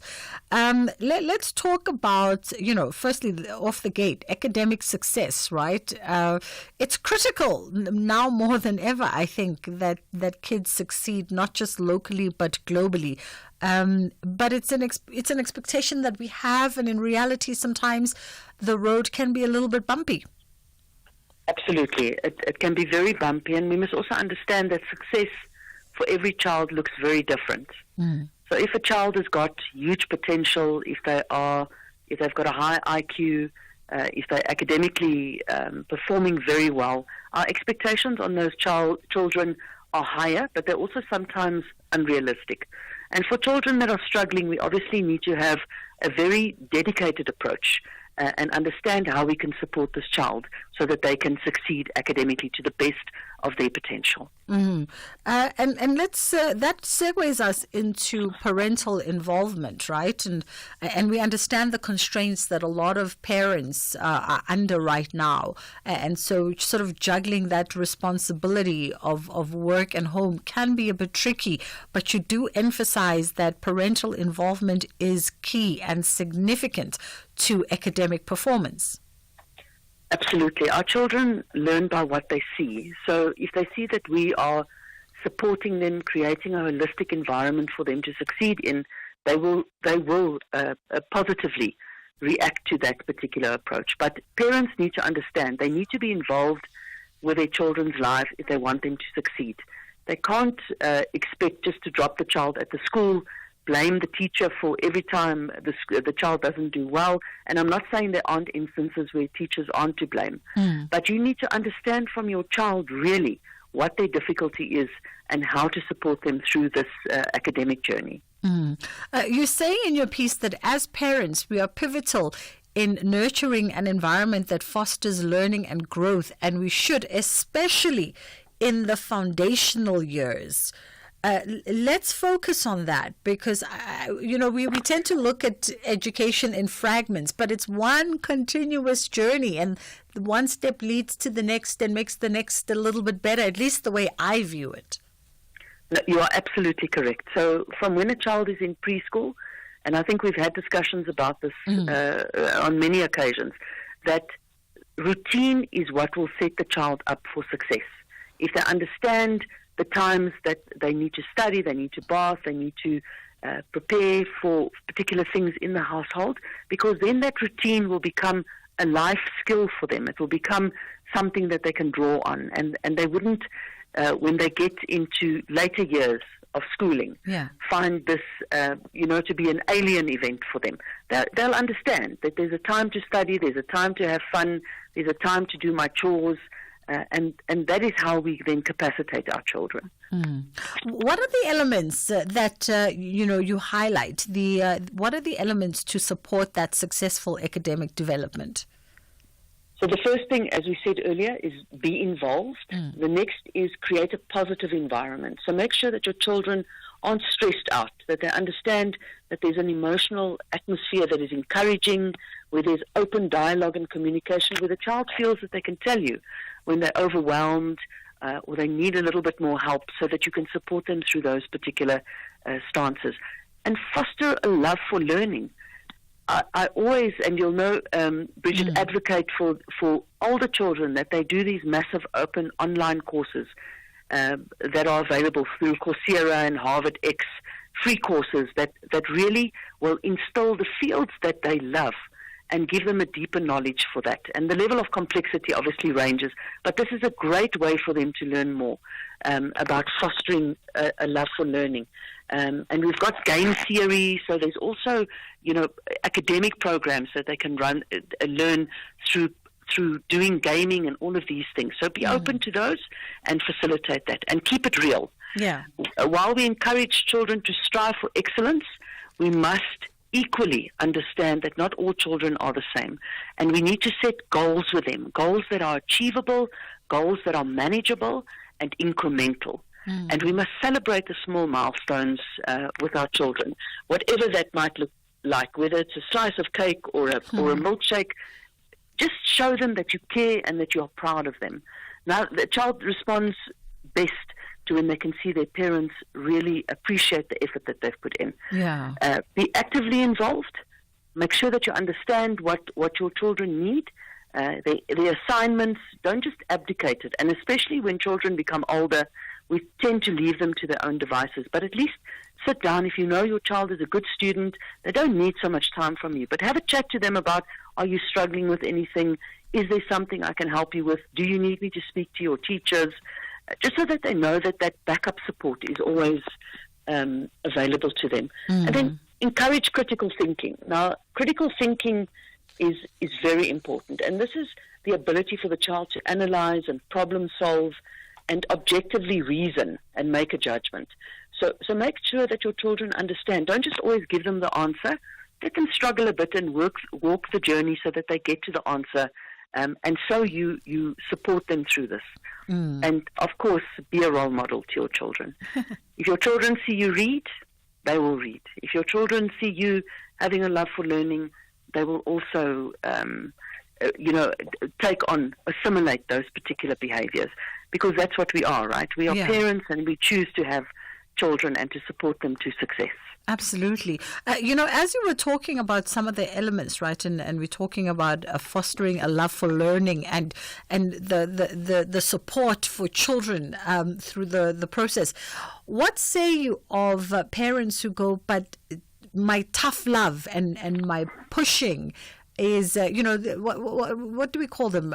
Dragon moms is me showing support, but does that work for every child? That's sort of like very strict, tough sort of love that at times is it's even scary. Yeah, so I think that we all are human beings. We've all got our weaknesses, but we must understand through the development periods of children, and children are different, that they will not all children will respond to that, because that is when children respond to fear. And fear is not healthy for a child's development, because they will pick up those traits. When they go into the workplace, you can very clearly identify with your staff who went through a particular childhood, who was, had emotional neglect, who was emotionally abused, because they manifest that when they start managing people. So it's not to say that you cannot be strict and that you mustn't impose rules in your household. Certainly, all parents must do that. But there is a kindness that needs to come to the child so that they feel protected. That if they have a problem, they come to you. Because if the child is scared of you and there's drugs that are being made available at school, or they really are struggling with a teacher, or there's sexual abuse, and they feel judged by you all the time, you must understand it's going to be very difficult for them to come to you and hold you in trust to make sure that you will treat them with this caring persona that they really need through a difficult period. Yeah. So absolutely fine to be a strict parent, but be loving at all times. And that's the key to this. Make sure that your child knows that they are loved and that there's open channels of communication that they can engage with you. Dr. Linda, let me also ask you, as we're having this conversation, there's a conversation we had last year sometime with a child expert as well. And someone had brought to our attention that their child who's at high school level is using every kind of strategy to bunk school, and the parents have picked up now that this is active absenteeism. You would actually prefer to be at home. And they were struggling with how to get their child motivated to go to school and to learn, and even identifying what was the problem. Was the problem the physical environment of school, or was the problem the task of learning? What advice do you have in those situations? I didn't even know it was a thing until we had the conversation on the show. Yes, it certainly is a thing. And we must understand when children don't want to go to their place of learning, it's either that they are disengaged from the curriculum, they either find it boring or they find it too complex to deal with, or this is not their learning style. There are children that do better with homeschooling, and these self-directed children and that really do well in that environment. Or it might be that they're subjected to bullying, that the teacher, is victimizing them, that a big problem in our schools, Bridget, is that our children can't make friends and they feel isolated. And really, I have a child that struggles with that, making friends. And he one day came home and said, it's very difficult to know that you loved, but you're not liked. Oh, wow. And so that to me was a profound insight around don't always assume that the child is being naughty or they're being obstructive. There might be a real issue that they are dealing with that we then need to support them through. If you can afford it, take them to see an educational psychologist. Most schools do have those services available, and really support the child to finding the best learning journey for them so that they can succeed. Wonderful. Dr. Linda, thank you so much for your insights as always. That was Dr. Linda Meyer, who's an education expert, joining us this afternoon. And that is how we wrap it up on the show. We thank you so much for choosing to be in conversation with us and for your indulgence of your attention. We don't take it for granted. We know you could have switched the dial and gone elsewhere, and you've chosen to stay right here on SAFM. From myself and my team, we're going to hand over to Ashraf Gada now. Hopefully, I'll make it home in time to see the conversation with former President Thabo Mbeki that is currently live now from the Thabo Mbeki African School of Leadership at UNISA. And tomorrow, let's hope, I know I'm not going to get any rain, it's fine. We'll muddle it through tomorrow the same way that we did today. Inshallah, God willing, we get to do it again. Only the final whistle can reveal who are the real football kings of East Africa. Neighbors won't get along during the East African Derby. This is the Total Energies 2025 Africa Cup of Nations qualifier. Witness the beauty of African football. Tanzania takes on Ethiopia on Wednesday, 4 September at 6 p.m. Live at your fingertips on SABC Plus and SABCSport.com. Brought to you by SABC Sport.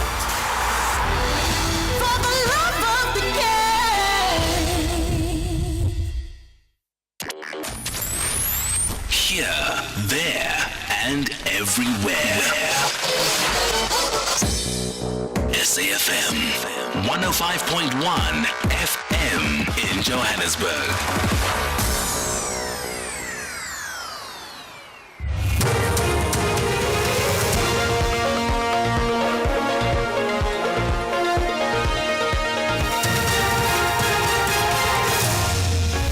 Top stories at 3 o'clock. The Western Cape to assist bus crash victims and a suspect killed in a Durban shootout.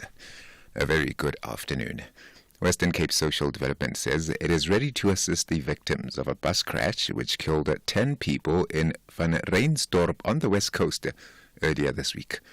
Police have opened a case of culpable homicide following the deaths of the construction workers. The bus was travelling from the Northern Cape to Ceres when it plunged down the Van Reins Pass. Western Cape Social Development